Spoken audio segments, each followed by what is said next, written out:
And thank you to all of you for the climate scientists and experts who are here today and all across the country who have contributed to this critical endeavor. I particularly want to thank Allison Crimmins, who put together the team to write this report and what we're releasing today. It was an easy thing to do, not much to it. Only about 700 people yet to get in line. Well, more than 30 years ago, Congress passed a law that called for a detailed scientific report on the impacts of global changes in the environment. Since then, these assessments delivered to the Congress and the President have been the go-to resource in America for information on climate change and for developing climate solutions. Today, I'm proud to announce that my administration just released the 5th climate assessment on our nation's history. It didn't just come out of thin air. Written over 4 years, 750 authors and experts, thousands of American contributors from every single state in the nation, as well as several territories and tribes. It's the most comprehensive assessment on state climate change in the history of America. And it matters. This assessment shows us in clear scientific terms that climate change is impacting all regions, all sectors of the United States, not just some, all. It shows that communities across America are taking more action than ever to reduce climate risks. It warns that more action is still badly needed. We can't be complacent. Let me say that again. We can't be complacent. We have to keep going. Above all, it shows us that climate action offers an opportunity for the nation to come together and do some really big things. You know, I've seen firsthand what the reports make clear. The devastating toll of climate change and its existential threat to all of us, and is the ultimate threat to humanity, climate change.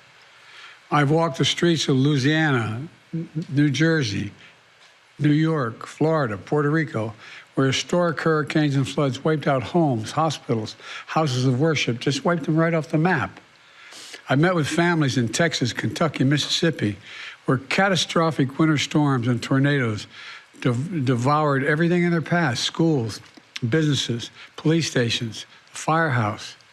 I've seen firefighters in Idaho, Maui, and New Mexico, California, Colorado, where wildfires destroyed whole neighborhoods and sacred tribal sites, spreading smoky haze thousands of miles and forcing millions of Americans to shelter indoors and unsafe air to breathe. Look, and by the way, and I've flown over all these areas in helicopters. They tell me that more of our forest has burned to the ground than make up the entire state of New Jersey. The entire state. Some say Maryland, New Jersey, but the point is, that's just gigantic and has incredible impacts. Record temperatures in Texas, Arizona, and elsewhere are affecting lives and livelihoods of more than 100 million Americans. And this summer and this fall have been the Earth's hottest since the global records began to be kept in the 1800s. Think about that. The hottest we've ever recorded in history. It's an impact that decades are in making because inaction there was inaction for much too long. Look, but we're acting now. We have been acting. We've come to the point where it's foolish for anyone to deny the impacts of climate change anymore. But it's simply a simple fact that there are a number of my colleagues on the other side of the aisle, mega Republican leaders, who still deny climate change, still deny that it's a problem. My predecessors, much of the MAGA Republican Party, in fact, feel very strongly about that. Anyone who willfully denies the impact of climate change is condemning the American people to a very dangerous future. The impacts we're seeing are only going to get worse, more frequent, more ferocious, and more costly. Last year alone, natural disasters in America caused $178 billion in damages. They hit everyone, no matter what their circumstances, but they hit the most vulnerable the hardest: seniors, people with disabilities, people experiencing homelessness who have nowhere to turn, Black, brown, and tribal communities, territories that are most exposed and have the least fewest resources. But folks, none of this is inevitable. None of it's inevitable. From day one, my administration has taken unprecedented climate action. We're working with everyone from mayors to county officials to entrepreneurs to academics, business leaders, labor leaders, tribal leaders. We're focused in all parts of America, cities, suburbs, small towns, and rural communities and tribal nations. And here's how. We're using a law I got passed when I first came to office called the American Rescue Plan to help states and cities become more resilient to climate change, promoting energy efficiency by weatherizing homes, reducing flooding by building infrastructure to handle storm surges, opening cooling centers impacted in centers where there's particular great heat impact and people need a shelter. Tomorrow is the anniversary of the bipartisan infrastructure law, which I signed 2 years ago, the most significant investment in our nation's infrastructure in American history. Roads, bridges, ports, airports, high-speed internet. It delivers clean water to your community, lowers your energy bills, upgrades your electric grid, so you don't have to power them, so you don't have to lose power, I should say, when storms and heat waves hit. The CHIPS and Science Act I signed last year. Excuse me. I signed last year. Excuse me. I signed last year, positions us to lead in semiconductor manufacturing and innovation, which is critical to clean energy development and deployment. Semiconductors are those small little computer chips you all know, the size of the tip of your little finger, that power everything in our lives, from smartphones to appliances. We invented those chips. We invented them. Where the other countries started making them. And we weren't. Not anymore. We're making these chips here in America. And my Inflation Reduction Act is the most significant climate investment ever anywhere in the world. Among many things it does, it offers tax credits to make your home more energy efficient, upgrading windows and doors to keep drafts out and heat in, tax credits to installing electric heat pumps and solar panels on your roof, saving hundreds of dollars in your family bills, tax credits to buy electric vehicles as we build the electric vehicle future here in America. We're transforming clean energy development that's threatening good-paying jobs, including union jobs, in all of America. We're already attracted we've attracted $500 billion in private sector investment from my Investing in America agenda in clean energy and advanced manufacturing. We're just getting started. I mean, we really are. We're just getting started. All told, my Investing in America agenda and those bold climate laws are the most ambitious in American history. Today's release, the 5th National Climate Assessment, is a critical part of that effort. It lays out the threats and dangers, but most experts would acknowledge it also shows solutions are within reach. Solutions are within reach. It takes time for the investments we're making to be fully materialized, but we just have to keep at it. We need to do more and move faster. We have the tools to do it. And for the first time ever, we're also releasing a report with a new online tool that I just was shown a moment ago in the other room, so everyone can explore exactly what's happening in their state, their city, and their county by going online to whitehouse.gov/NCA.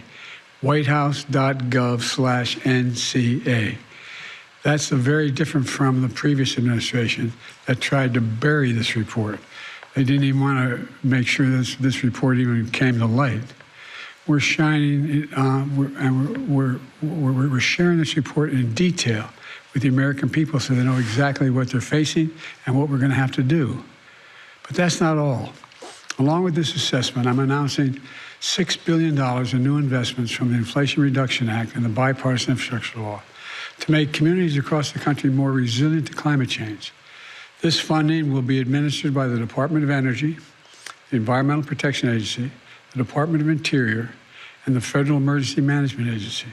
It's going to be focused on key climate goals, including modernizing our aging electric grid to withstand extreme weather, which is causing these forest fires. When those towers come down, the lines snap, they catch fire. The forests catch fire. It costs a lot more money to bury this underground and do other things, but we have to do it. And it's causing significant outages as well. reducing flood risk in communities, improving drought resilience, supporting conservation for our national parks. I've already been able to conserve 21 million acres of our most precious and sacred lands and waters just thus far, just in the first 2.5 years. And advancing environmental justice for disadvantaged communities, because they're the ones always left behind. Let me close with this. Last week, I stopped by the White House Demo Day to meet with the scientists and experts overseeing groundbreaking and cutting-edge science and technology that my administration is funding right now, right here in America. It was truly inspirational hearing from experts from all across the government, the private sector, and academia, touching on so many fields. I saw a prosthetic arm that can sense touch and is controlled by one's thoughts. Prosthetic arm. It's just like your head. You think you want to move your finger, well, it worked out. You think he wants to move his hand, you can do it. It's an incredible breakthrough.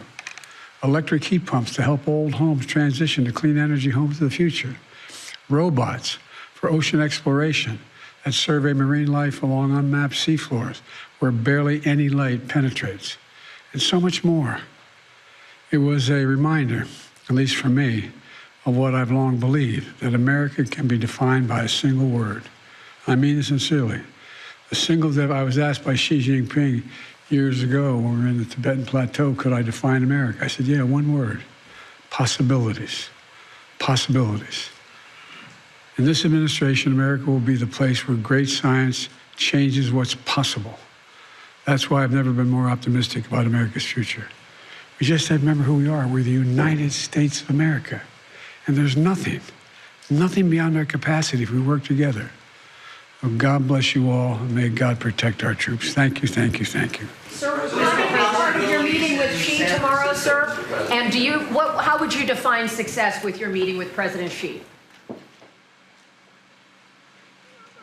To get back on a normal course of corresponding, being able to pick up a phone and talk to one another if there's a crisis, being able to make sure our military still have contact with one another.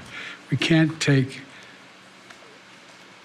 as I told you, we're not trying to decouple from China, but what we're trying to do is change the relationship for the better.